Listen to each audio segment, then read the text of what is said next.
Hey everyone. I hope all of you are doing great, but if you're not okay, and the chances of which are pretty high if you're not a little kid, just remember, sometimes it's okay to not be okay. I mean, it's life and it gets hard, but what appears permanent can actually be temporary. Anyway, so at this point I've made 11 parts on this topic, and each part is over an hour, so finding newer and unseen photos is getting harder and harder. I mean, it's probable you're going to see a photo or two which you've already seen before. And now, without further ado, let's begin with our first photo. In January 1991, Gernot Reinstadler, a 21-year-old Austrian ski racer, was competing in the qualification rounds for the prestigious Lauberhorn downhill race in Wengen, Switzerland. On January 18th, Gernot launched himself down the icy track, pushing his limits on one of the sport's most challenging courses. As he approached a section known as the Ziel S, a notoriously tricky finish, he lost control at high speed. Careening into the safety net, Gernot's body struck the edge with devastating force. The impact was catastrophic. His pelvis was split in half, and the severe injuries ruptured major blood vessels. Despite immediate medical intervention, including a rushed helicopter evacuation and hours of surgery, the blood loss was too great. Gernot succumbed to his injuries later that evening. The entire video of his crash and last moments is available on YouTube if you want to look. Although just know there's a reason why I'm not showing it here. Also, this entry is here because of ASMR Arboretum's suggestion, so I know you're probably watching. Thank you for the suggestion, and take care. John Jones, a 26-year-old medical student, came from a family of avid spelunkers, a group with a passion for exploring underground caves. During the Thanksgiving holiday, John was back in Utah with his family. Eager to reconnect, they decided to engage in an activity they loved, spelunking. This time, the destination was Nutty Putty Cave, a well-known but treacherous cave system in the area. For John and his family, this was their first visit to this particular cave. On the evening of November 24, 2009, around 8 p.m., John, his younger brother Josh, 23 years old, and 9 other friends and family members entered the cave. Together, they explored a section known as the Big Slide, which was relatively easy to navigate. However, feeling confident in his abilities despite years away from spelunking, John decided to take on a more challenging part of the cave called the Birth Canal. He and Josh split from the group and used a map to locate what they believed was the entrance to this narrow passage. When they arrived at a small, waist-high hole in the cave wall, John, believing it was the right path, decided to squeeze through. Memories of cave exploring as a child fueled his confidence, but John underestimated the limitations of his adult body. He was now over 6 feet tall and weighed more than 200 pounds. Without hesitation, he went headfirst into the narrow passage. As John pressed deeper into the tunnel, the walls closed in tighter around him. His arms became pinned under his body, and he had to exhale fully to slide past an obstacle, a protruding lip of rock. Unfortunately, this move trapped him. When he tried to inhale, his chest expanded and became wedged against the rock. Worse still, the tunnel ahead of him ended abruptly. It was not the birth canal. He was trapped, nearly upside down, in a dead-end tunnel with no room to turn back.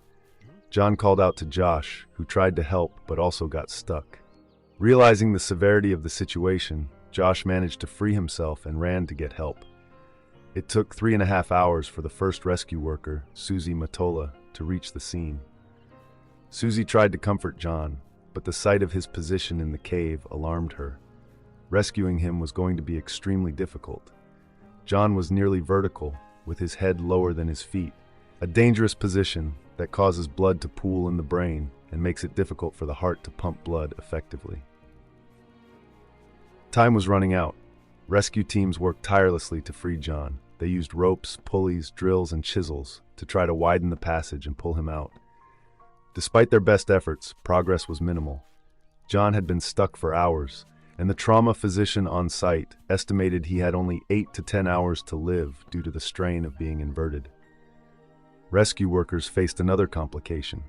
John's legs needed to bend to navigate the tunnel's twists on the way out. This would require breaking his legs, a move likely to send him into fatal shock. After 27 grueling hours, John became unresponsive. He was declared dead in the early hours of November 25, 2009. His body remains inside Nutty Putty Cave, which was permanently sealed with concrete shortly after the tragedy to prevent further accidents. John left behind his wife, Emily, their 1-year-old daughter, and an unborn child. Emily was carrying at the time.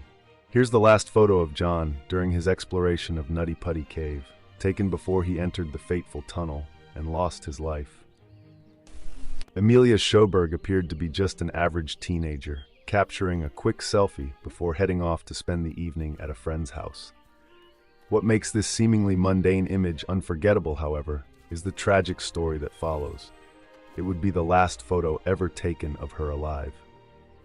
On July 21, 2024, Emilia left her home, anticipating what she thought would be an ordinary night with friends. Her mother, Anna, remembers their earlier argument and how Emilia seemed uneasy about her plans. Later, while on the train, Emilia sent her mother a heartfelt text, apologizing for her behavior and expressing her love. "I'm sorry for being stressed earlier. I love you so much, Mom. You are my life." Those words would be among the last her mother would ever receive. For Emilia, this night wasn't just another sleepover. It was supposed to be her first party. After spending much of her childhood in foster care, she had recently reunited with her mother, and the two had been working on rebuilding their relationship. Anna shared how excited Emilia had been about decorating her room in their new home, planning each detail with care. Sadly, those dreams would never come to fruition. Unbeknownst to Emilia, the event she was heading to was a trap. The two girls who invited her had sinister intentions. Investigators later uncovered evidence showing that the pair had stolen duct tape and knives from local shops as part of their plan. Emilia was lured to an isolated industrial area near the train tracks in Linköping, Sweden. There, a confrontation broke out, possibly over a boy, though the exact cause remains unclear. What followed was horrifying.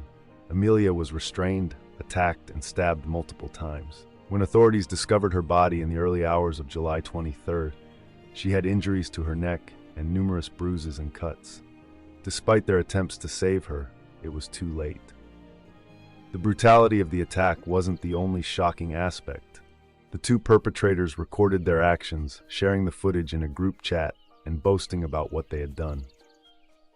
This video is now a critical piece of evidence, though its existence is deeply disturbing. The suspects were swiftly apprehended. A 15-year-old girl was arrested on July 24th, followed by a 13-year-old accomplice the next day. Both admitted their involvement, with one claiming that things spiraled out of control. However, the stolen supplies and planned recording paint a different picture, one of premeditation. Further evidence included Emilia's bag, containing her bank cards and personal belongings, found discarded in water near the crime scene. 2 knives believed to have been used in the attack were also recovered. Emilia was a 14-year-old who simply wanted to trust and connect with her peers, excited about her first party, only to face a heartbreaking betrayal. Anna, her mother, has spoken openly about her grief, sharing how they were starting anew and building a life together. Now, instead of watching her daughter grow and thrive, Anna is left mourning a young life stolen far too soon. At 8:49 a.m. on April 16, 2014, a quiet disaster began to unravel aboard the Sewol ferry en route to Jeju Island, South Korea. The ship, carrying 476 passengers, including 325 high school students, began to list severely to one side. This wasn't an isolated mechanical failure. The ferry had undergone unauthorized renovations to increase passenger capacity, making it dangerously top-heavy. Corrupt regulators, bribed with lavish gifts, had approved its operation without conducting proper inspections. On that fateful morning, the ship had been overloaded with cargo, twice the legal limit, and much of it was improperly secured. As the ferry navigated strong currents, a sharp turn caused it to tilt.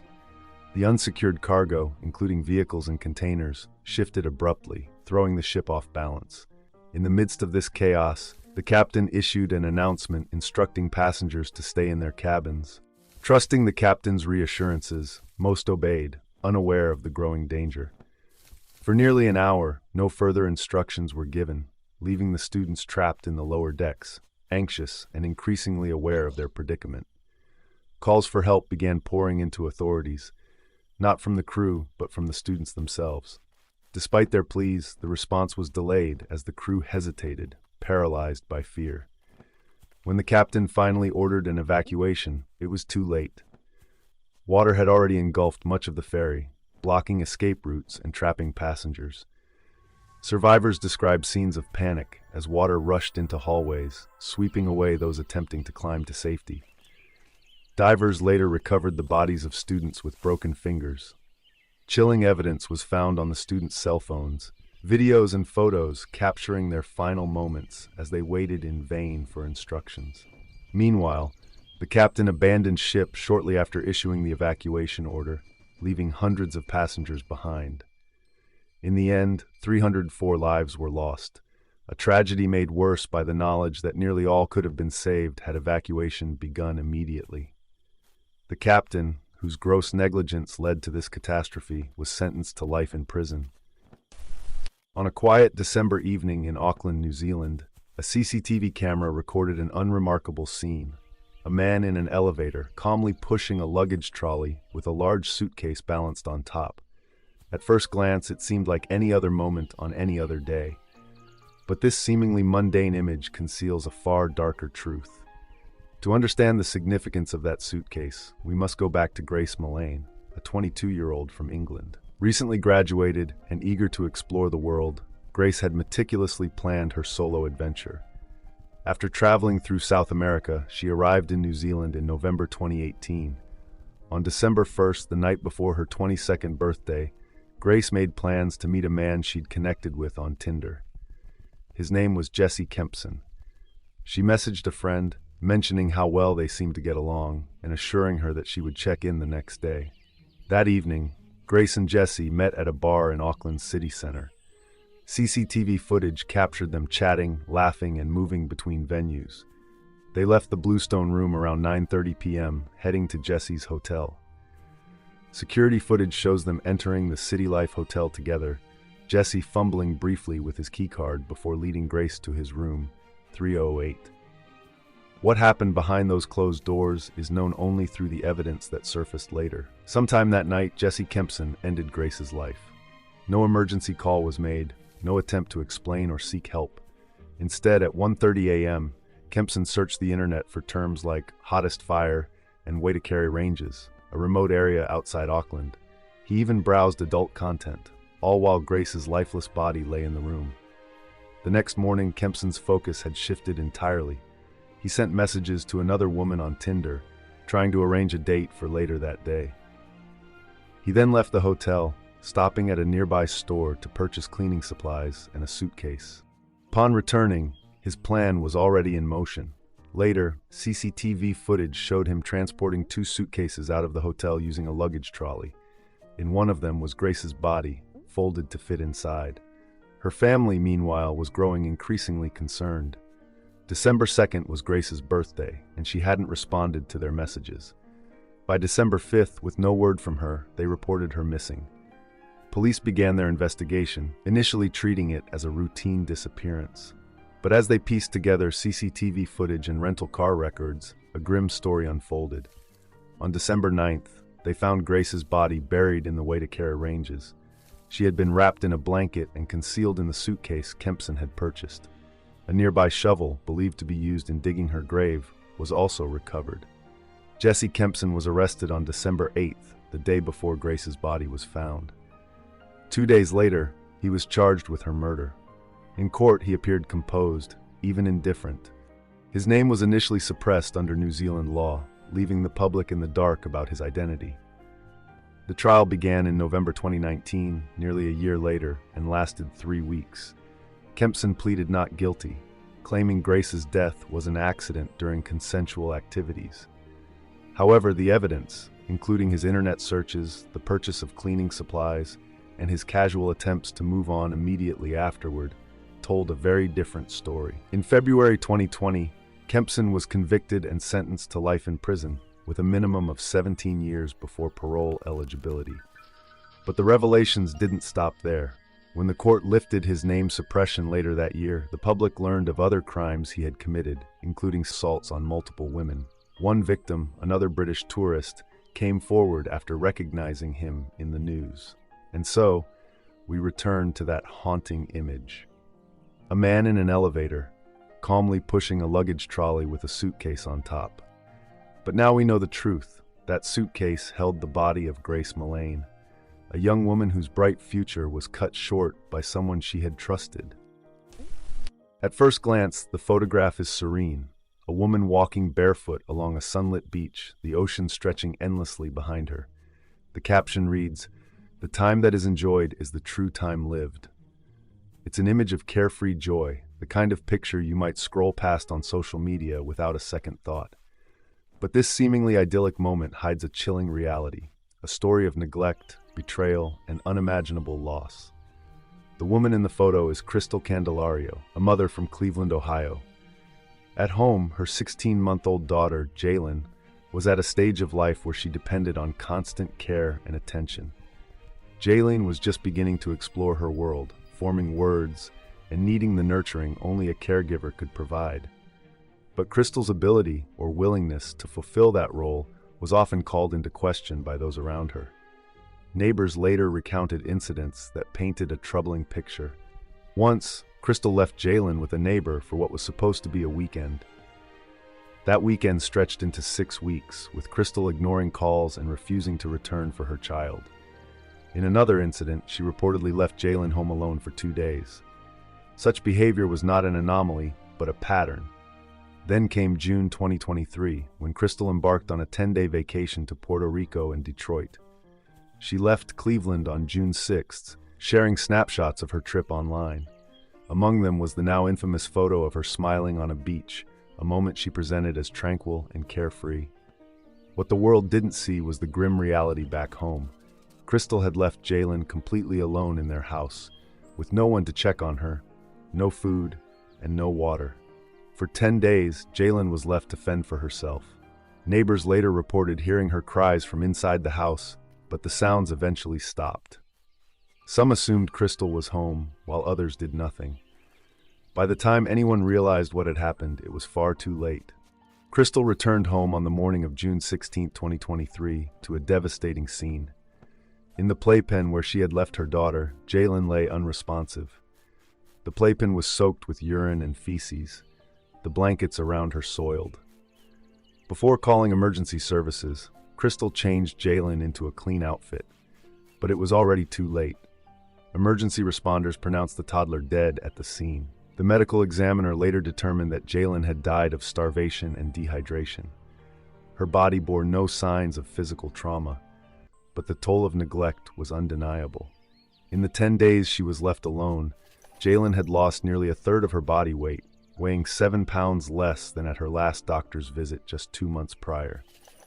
Investigators quickly pieced together the events leading to Jaylin's death. Doorbell camera footage revealed Jaylin crying in the early days after Kristel left.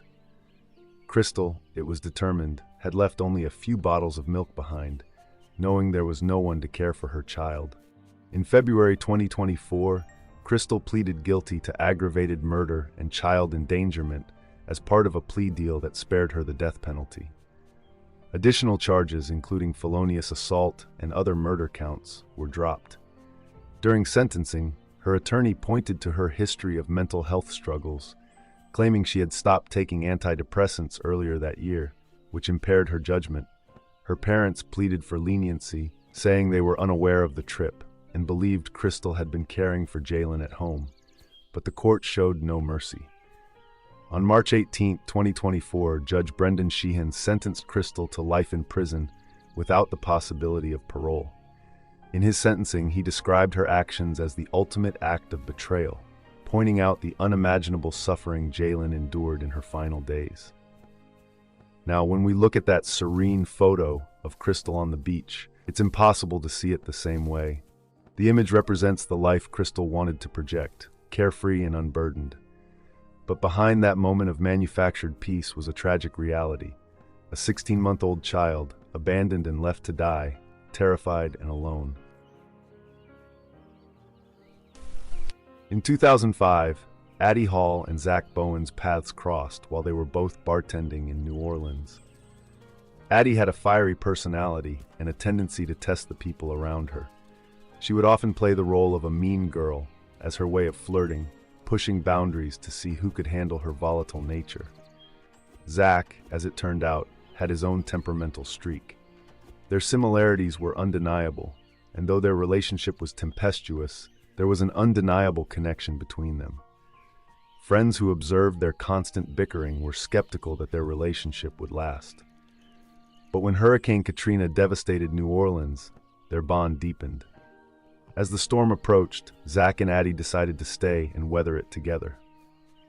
After the hurricane struck, they became local heroes of sorts. They cooked meals for their neighbors and set up a makeshift bar in the French Quarter, giving away drinks to lift spirits in the wake of the disaster.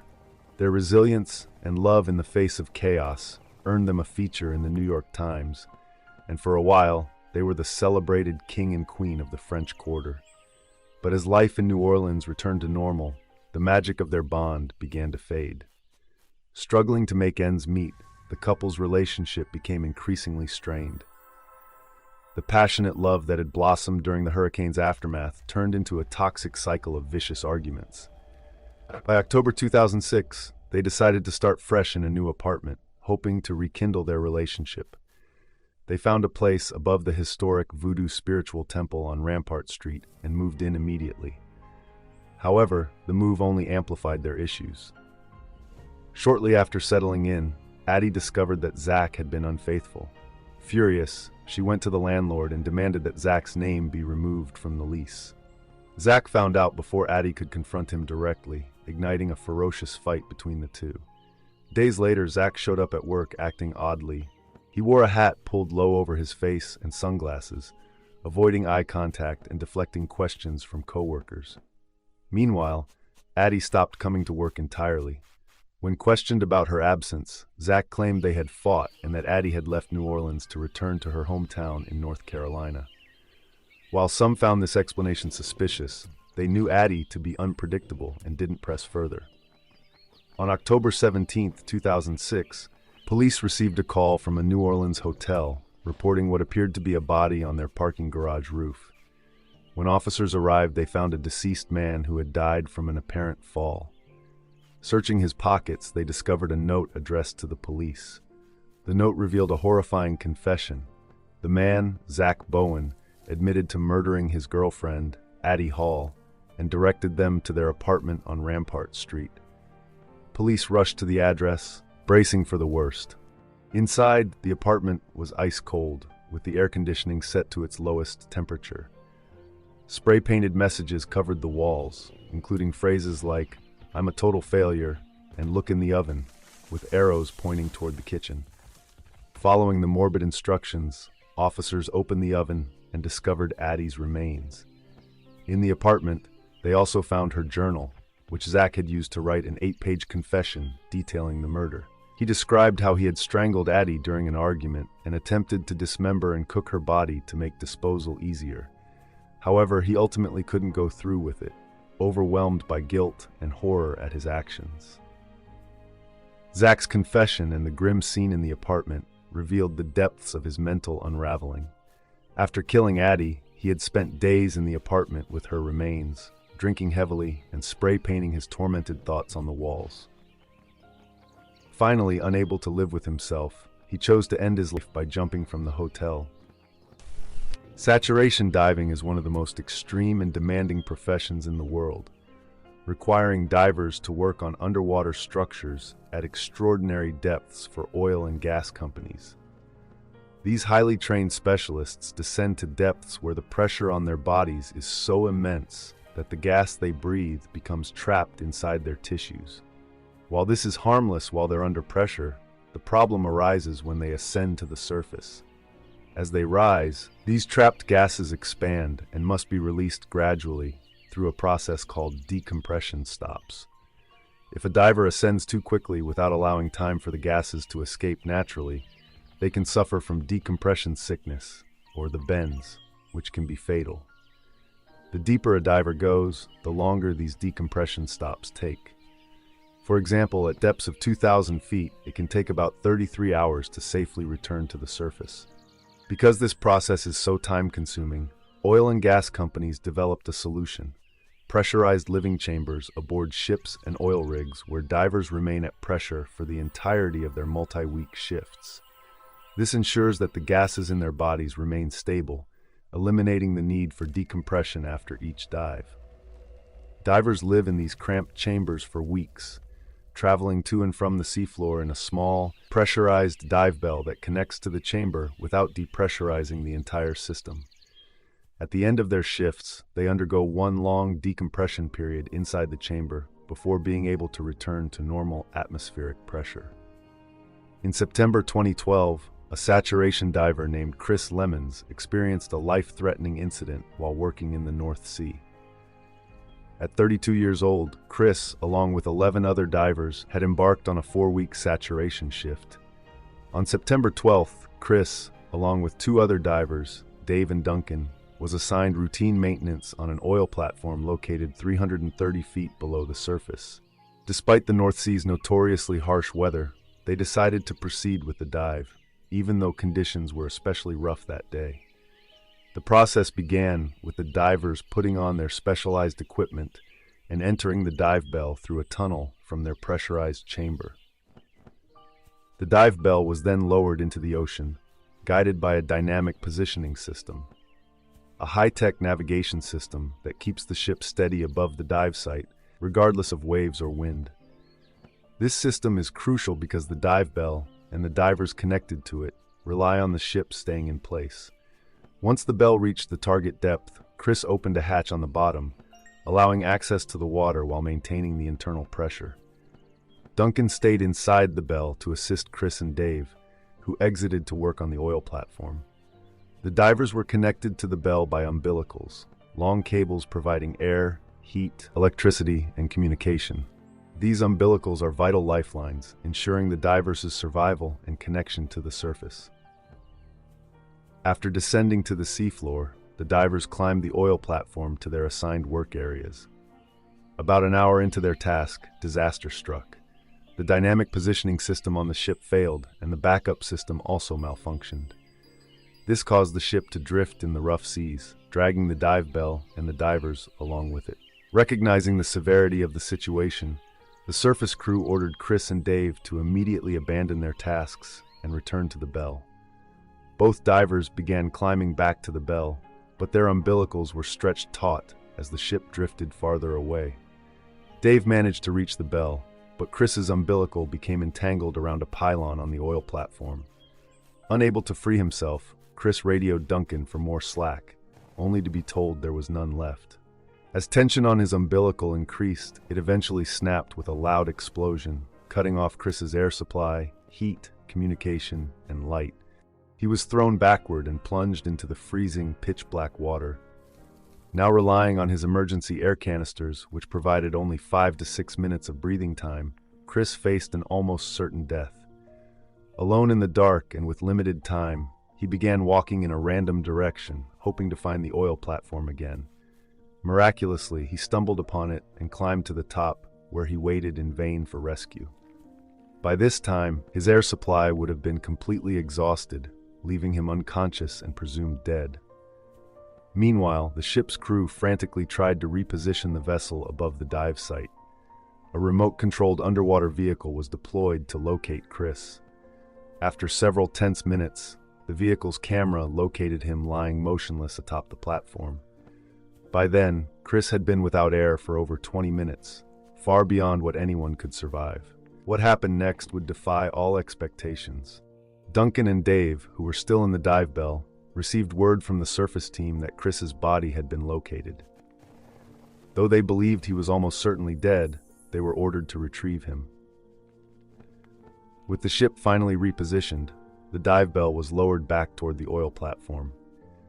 Dave suited up and exited the bell, navigating the wreckage of Chris's snapped umbilical and the surrounding debris. When he reached Chris's lifeless body, Dave carried him back to the bell. Inside, Duncan and Dave placed Chris on the floor, expecting to recover only his remains. His face was pale, and there were no signs of breathing or a pulse. As they prepared to begin CPR, a remarkable thing happened. Chris suddenly gasped for air and began coughing. He had survived over 30 minutes in freezing water with no oxygen, defying every expectation and the limits of human endurance.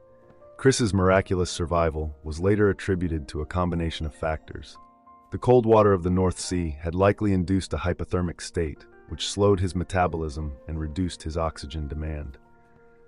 This physiological reaction, coupled with an extraordinary amount of luck and his mental fortitude, enabled him to cling to life long enough for rescue. After being stabilized in the dive bell, Chris was returned to the ship's pressurized chamber, where he underwent the mandatory decompression process. Though he recovered fully and returned to diving shortly after the incident, the experience left him deeply reflective about the risks of his profession. This is a story about Miriam Rodríguez and her daughter Karen. It begins with a simple photo, Miriam and Karen sitting close together, staring at the camera. It was 4 a.m. on January 24, 2014, when Miriam Rodríguez's phone rang. Her eldest daughter, Azelia, was on the other end. The news she delivered would change their family forever. Just the day before, Karen, Miriam's 20-year-old daughter, was driving through San Fernando, Mexico, on her way to help at their family business, a cowboy boot shop called Rodeo Boots. But Karen never made it to the shop. 2 vehicles had surrounded Karen's car. Armed men forced her out of the driver's seat and into their vehicle. Karen was taken to the Rodríguez family home, where the kidnappers tied her up and prepared to demand a ransom. This was not unusual in San Fernando, a region plagued by cartel violence. The Zetas cartel controlled the area, and kidnappings were a lucrative business for them. While Karen was being held captive, a family friend visited the Rodríguez home to work on a car parked outside. The kidnappers, startled by this unexpected interruption, panicked. They fled, taking both Karen and the friend with them. The Rodríguez family was left to scramble for answers. The kidnappers soon contacted the family, demanding a ransom. Miriam and her husband borrowed money from the bank to meet their demands. In San Fernando, it was so common that banks even offered specific loans for ransom situations. The money was dropped at the agreed location, but Karen never came home. Weeks turned into months without any word. Desperate for answers, Miriam managed to arrange a meeting with a man connected to the Zetas cartel. They met at a small restaurant. Miriam begged him to help bring Karen back. He claimed the cartel didn't have Karen, but offered to find out more for $2,000. Miriam agreed, but the money led nowhere. The calls from the kidnappers stopped altogether. Months later, they contacted the family one final time, demanding an additional $500. Miriam paid it, but once again, there was silence. Miriam knew in her heart what this meant. One day, Miriam turned to Azelia and said what no mother should ever have to admit: Karen wasn't coming back. But she also made a promise that would shape the rest of her life. She vowed to find the people who had taken her daughter. Miriam's search began with an unlikely lead: the name of the cartel member she had met months earlier. His name was enough for her to begin her investigation. She found him on Facebook and discovered he had connections to a young woman who worked at a local ice cream shop. Miriam parked outside the shop, watching until she saw him. She followed him home, uncovering his location. But Miriam wasn't ready to act yet. She needed more information. Disguising herself by dyeing her hair red and donning a government uniform, Miriam posed as a survey worker. She went door to door in his neighborhood, asking casual questions and gathering details about him and his associates. Once she had enough evidence, she went to the authorities. With a federal officer's help, they attempted to arrest the man. He escaped during the first raid, but Miriam persisted. Eventually, he was caught. His arrest led to more names and more leads. One of those names was an 18-year-old named Zapata Gonzalez. Despite his youth, he knew critical details about Karen's kidnapping. He revealed the location of a ranch where Karen had been held. When authorities searched the ranch, they uncovered some of Karen's belongings: a scarf, a cushion from her truck, and eventually, part of her remains. The ranch was a grim discovery, littered with the bodies of other victims. For Miriam, it was devastating confirmation of the brutality she was up against. Miriam's search continued. She remembered a strange encounter at a restaurant near the ranch with a woman named Elvia Ulabet Encore, someone Miriam had known for years. At the time, Elvia's behavior seemed odd, but Miriam hadn't thought much of it. Now, with the ranch and Karen's death weighing heavily on her mind, Miriam suspected Elvia knew more than she had let on. Miriam began investigating Elvia. She discovered that Elvia had been in a relationship with one of Karen's kidnappers. Further digging revealed that the ransom calls to the Rodríguez family had been made from Elvia's home. Armed with this evidence, Miriam took the information to the police. She waited outside the prison during visiting hours, watching until Elvia appeared. The police arrested her on the spot. The investigation confirmed that Elvia's home had been used as a base for the kidnapping operation. Miriam didn't stop there. Her search led her to others connected to the crime. One suspect, Enrique Flores, had started attending church regularly and seemed to have turned his life around. Miriam attended services, quietly watching until she was sure it was him. She passed the information to the police, who arrested him during a Sunday service. Another lead brought her to a man who had taken on a new identity as a street vendor selling flowers at the Texas border. When Miriam confronted him, he tried to run. She chased him across a crowded bridge, cornering him and holding him at gunpoint until the police arrived. By the end of her search, Miriam had helped bring 10 people connected to Karen's kidnapping to justice. But her fight didn't end with her daughter's case.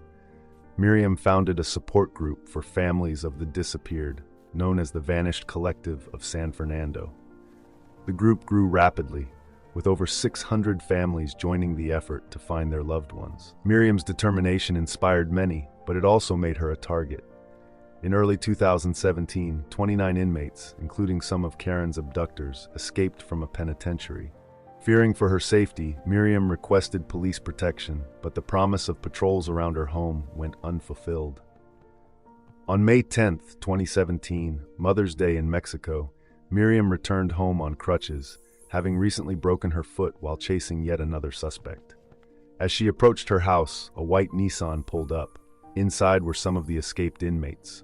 They shot Miriam 12 times. Her husband found her moments later, her hand in her purse, where she always kept her pistol. Miriam Rodríguez was 57 years old. After her death, 2 of her killers were arrested, and another was killed in a shootout. Her son attempted to keep the collective she had founded alive, but without Miriam's relentless drive, it gradually dissolved. Miriam's work brought justice for her daughter and inspired countless others to fight for their loved ones. She was not a detective, a police officer, or a person in power. She was a mother who refused to let her daughter's story end in silence. At first glance, it seems like a sweet and innocent moment between a child and her baby brother. But something feels off, something unsettling that you can't quite put into words. What could possibly be wrong with such a seemingly tender scene? This is the story of Lina Medina, a little girl from a remote village in Peru, whose life took an unimaginable turn. Born into a humble family, Lina spent her early years playing with other children, laughing, and exploring her tiny world with the kind of boundless curiosity only a child can have. But as her 5th birthday approached, something about Lina began to change. Her parents noticed her belly was swelling, growing in a way that was inexplicable for a girl so young.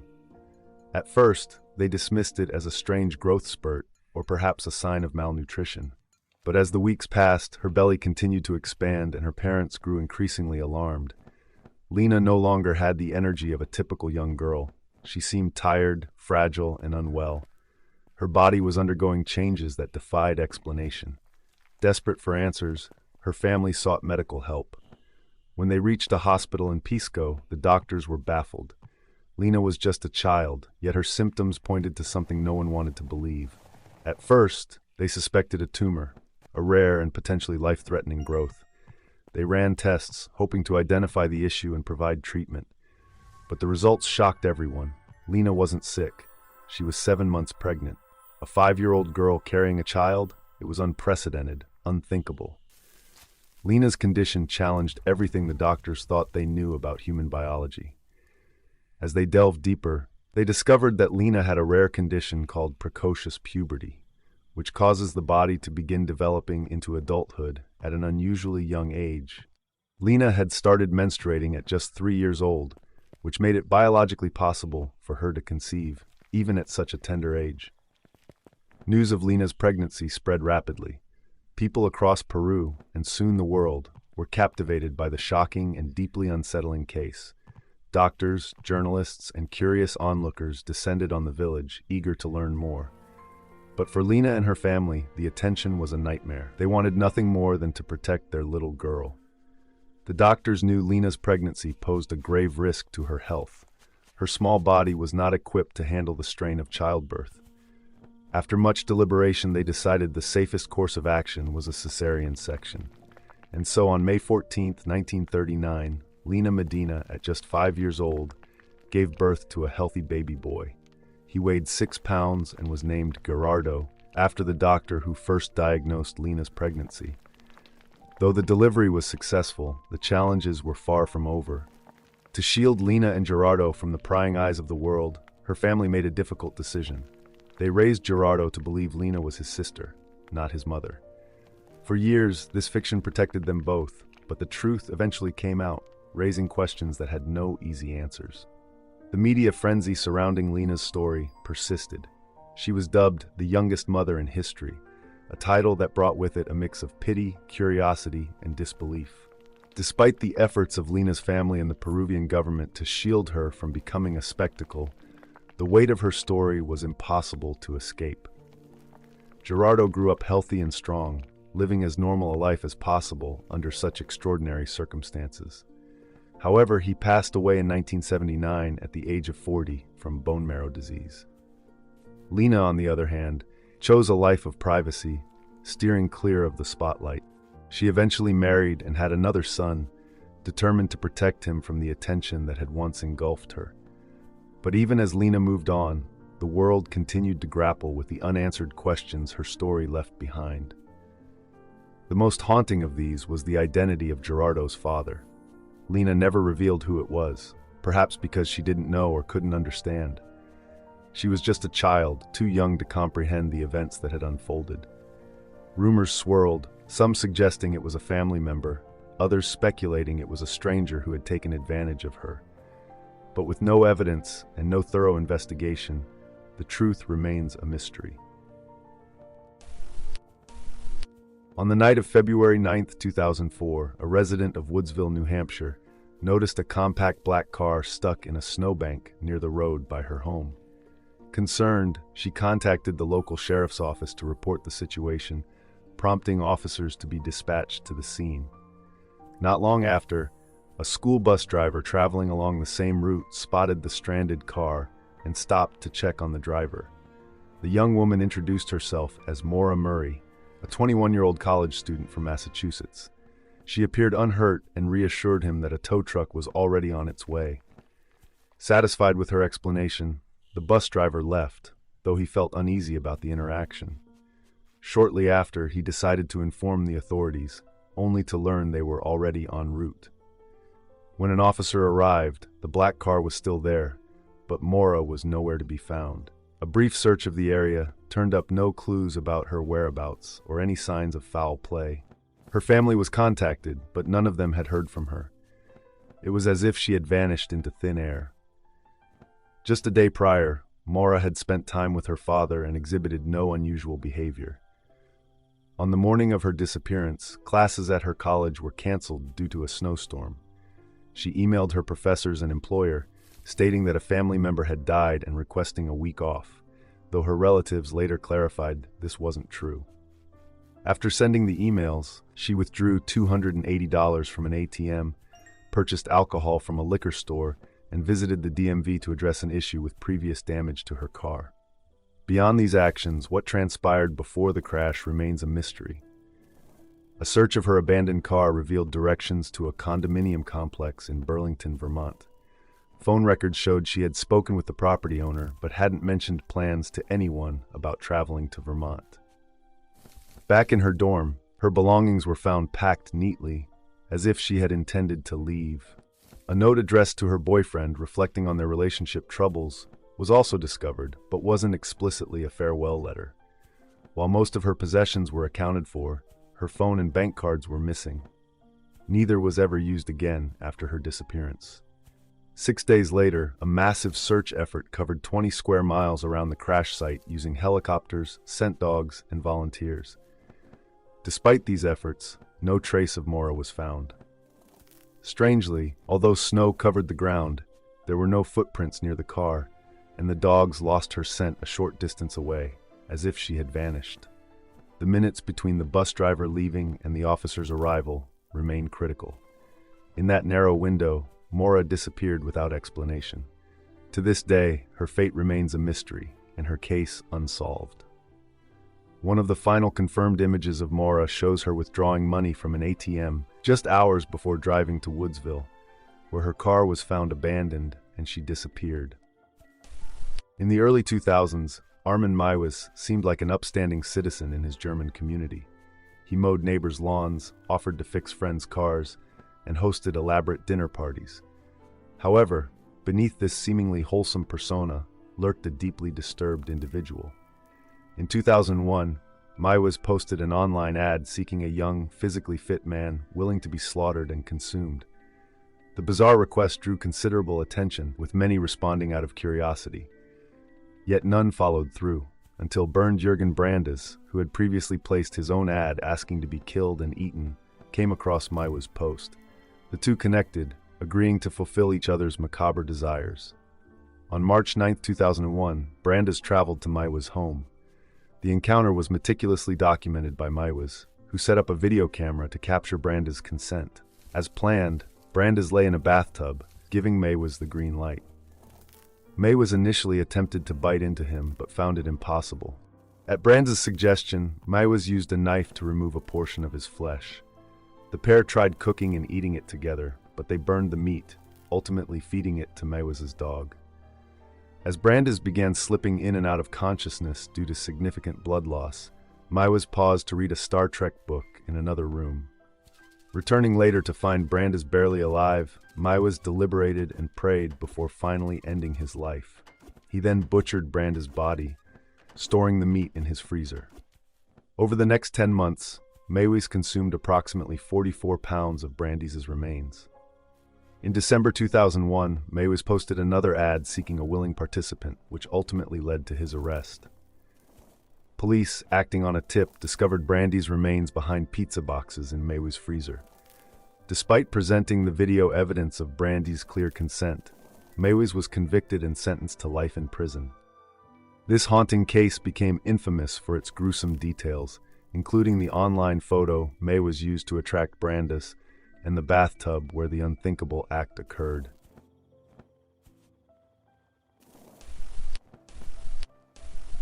In 1999, Hisashi Ouchi's life seemed ordinary and full. He was married, a proud father of a young son, and worked as a technician at the JCO Tokaimura power plant in Japan. JCO, the company operating the power plant, had for years been skirting official safety regulations to boost productivity. They had developed an unofficial protocol known as the Shadow Guide, which outlined shortcuts for handling radioactive materials. These shortcuts were perilous and blatantly violated nuclear safety standards. On September 30, 1999, Ouchi and his colleagues were tasked with preparing fuel for the Joyo fast reactor. Using the Shadow Guide's methods, they bypassed safety procedures and employed equipment not designed to handle the quantities of radioactive material they were working with. Ouchi's role was to hold a funnel over a large steel containment tank while a colleague poured a uranium solution into it. The tank, inadequate for such a purpose, was a ticking time bomb. As Ouchi leaned over the tank, a catastrophic event known as criticality occurred. A loud bang echoed through the room, and a vivid blue light engulfed the space. The light was Cherenkov radiation, an ominous signal of an uncontrolled nuclear reaction. Ouchi, closest to the tank, absorbed the brunt of the radiation, an astounding 17 sieverts. To put it in perspective, just 8 sieverts is considered a lethal dose. When rescuers arrived, they found Ouchi vomiting uncontrollably, dizzy, and disoriented. Despite these symptoms, he bore no visible wounds or burns. He was immediately airlifted to a hospital, where doctors initially marveled at his apparent resilience. Aside from slight redness on his right arm, which had been closest to the tank, his condition seemed stable. He was even able to joke with staff about returning home soon. But Ouchi was already a dead man walking, trapped in what is known as the walking ghost phase. The intense radiation had obliterated his chromosomes, the essential blueprint for cellular reproduction. While his body appeared functional, it was irreversibly dying from the inside out. His cells, unable to regenerate, were essentially ticking down to the end of their lifespan. Within weeks, Ouchi's condition deteriorated drastically. His intestines began hemorrhaging and his skin started sloughing off. Skin grafts failed to adhere to his body, forcing medical staff to wrap him in gauze like a mummy to contain his bodily fluids. By November, nearly 2 months after the accident, his pain became so unbearable that he was placed in a medically induced coma. Even in his comatose state, Ouchi's body resisted death. His heart stopped 3 times, and each time, the medical team revived him, driven by the hope of learning more about radiation exposure to prevent future tragedies. However, these efforts came at an immense cost. When Ouchi briefly regained consciousness, he begged the doctors to let him die, declaring, "I am not a guinea pig." Eventually, a do not resuscitate order was put in place, granting him a measure of peace in his final days. After 83 harrowing days of unimaginable suffering, Hisashi Ouchi passed away. The image most associated with Ouchi's story is deeply unsettling, showing him in the walking ghost phase, blissfully unaware of the fate awaiting him. While the more graphic photographs of his later condition are rarely shared, scattered across the North American continent are many ghost towns, places that once thrived with life and are now abandoned, left to decay. These towns often feature dilapidated churches, schools, and buildings. The reasons for their demise vary: new railroads or highways bypassing the area, depletion of natural resources, wars, natural disasters, or political upheaval. But one ghost town in North America stands out due to its uniquely dark and mysterious history. That town is Portlock, Alaska. Portlock, also known as Port Chatham, lies on the southwestern tip of the Kenai Peninsula, an area celebrated for its breathtaking beauty, but also known for its extreme remoteness. Accessible only by boat or bush plane, this isolated settlement was technically founded in 1787 by Captain Nathaniel Portlock of the Royal Navy. However, it wasn't until the early 1900s, when commercial fishermen established a cannery there, that it became a thriving town. By 1921, Portlock's fishing industry was booming. The U.S. government recognized its potential and even established a post office, predicting it would become a major commercial fishing hub. But everything changed in the 1930s. Reports began to spread across the Kenai Peninsula of something ominous happening in Portlock. Men from the town were disappearing at an alarming rate, and those who were found were often dead and mutilated, their bodies discovered in a nearby lagoon. At first, these deaths were attributed to bear attacks. But the native people of the Kenai Peninsula, upon hearing of the events, had a chilling explanation. They warned the townsfolk of the Nantina, a creature described as half man, half beast. Standing tall and covered in hair, the Nantina was said to inhabit the dense forests near the town. What started as folklore took on a more sinister tone as the disappearances and deaths continued. From 1930 to 1950, dozens of residents vanished into the surrounding wilderness or were found dead in gruesome conditions. One particularly harrowing incident occurred in 1943. A resident named John Meyer was attacked at his campsite. Something leapt onto his back, pummeling him relentlessly. His dog's barking eventually scared the assailant off, allowing John to stagger back into town. Before succumbing to his injuries, he described his attacker as a large, hairy, man-like figure. In another case, a group of hunters discovered massive 18-inch tracks in the forest. Following the tracks, they came upon a blood-soaked clearing that bore evidence of a ferocious struggle. Pieces of what appeared to be a bear or moose were strewn about. The tracks led up a nearby mountain, but the hunters dared not follow. Even the Alaskan newspapers began speculating about the town's grim fate, acknowledging that something beyond human understanding was at play. By 1949, after nearly 2 decades of disappearances and unexplained deaths, the people of Portlock decided they had endured enough. Practically overnight, the entire town evacuated, leaving their belongings behind. The postmaster was the last to leave, staying only long enough to officially close the post office. He later described his final days in the abandoned town as terrifying, filled with eerie noises and sightings of strange figures in the trees.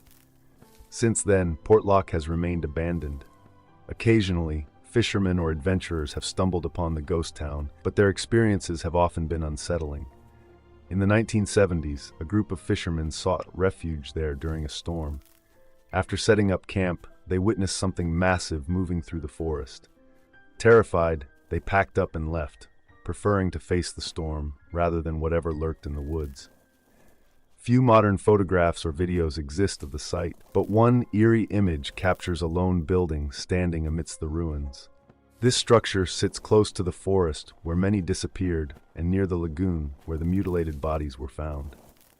While skeptics might dismiss the Nantina as folklore, the undeniable fact remains: something was responsible for the deaths and disappearances in Portlock.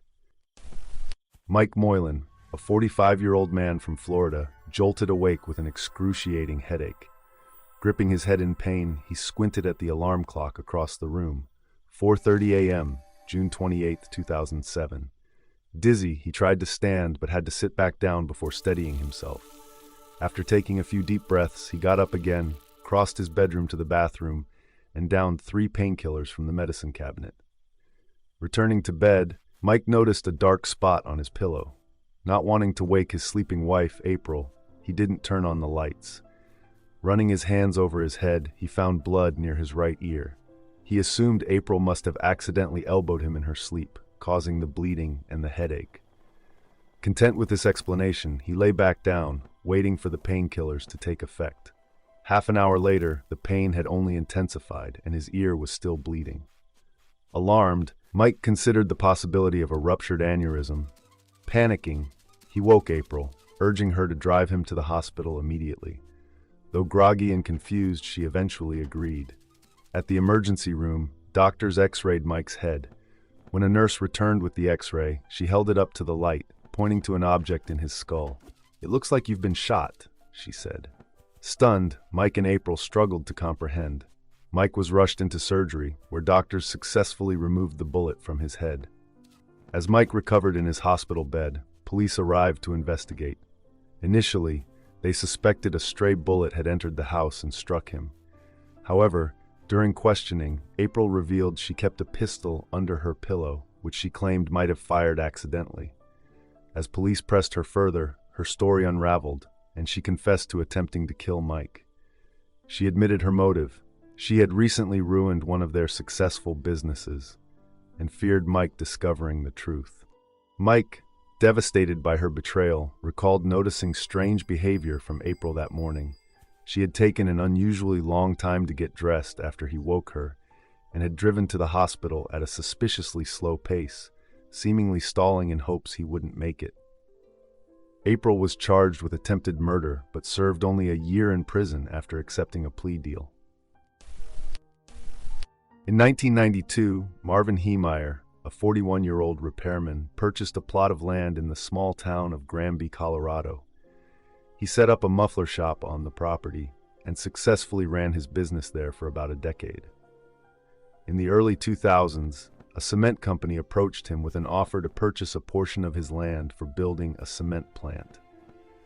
Initially, Marvin was reluctant, but the company offered a substantial amount of money, and after lengthy negotiations, Marvin was ready to sell. However, just before the deal could be finalized, Granby's zoning commission informed the cement company that they didn't need Marvin's land to proceed with construction. They could build the plant adjacent to his property instead. The cement company quickly abandoned the deal, thrilled to avoid the purchase. Marvin, on the other hand, was enraged. Not only had he lost a potentially lucrative deal, but the construction of the plant next to his property also posed major disruptions.